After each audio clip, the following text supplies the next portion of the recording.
maraming salamat po sa inyong lahat ha. Dadalaw-dalaw po ako. Hindi ka namin malilimutan, Lilet. Salamat sa mga payo mo. Ang dami namin natutunan sa'yo.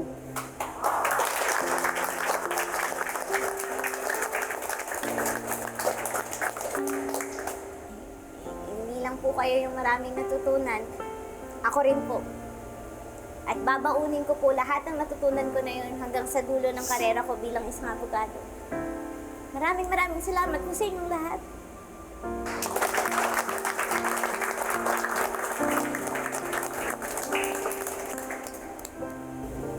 Ella, aalis na ako. Ikaw man lang ba mag-goodbye sa akin?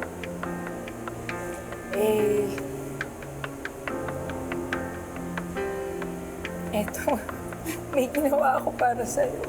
Iumurahin lang ang materialis ng pagkakagawa niyan, pero punong-puno yan ang pagmamahal.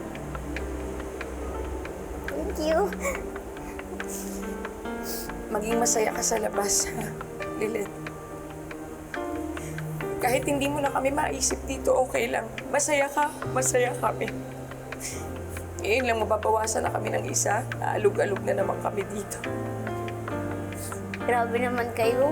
Sa liit kong to, nakasikip pa pala ako sa inyo. Hindi. Hindi naman. Para sa amin, Lilet, malaki ka.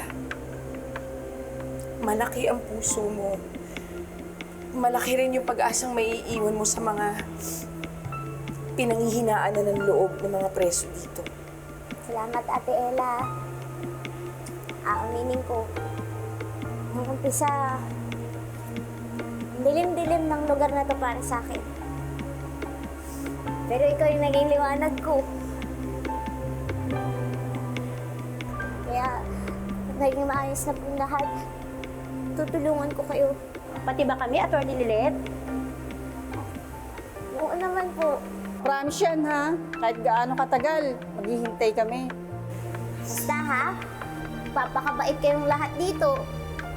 Kundi, lagot kayo kay Atty. Lilet Matias.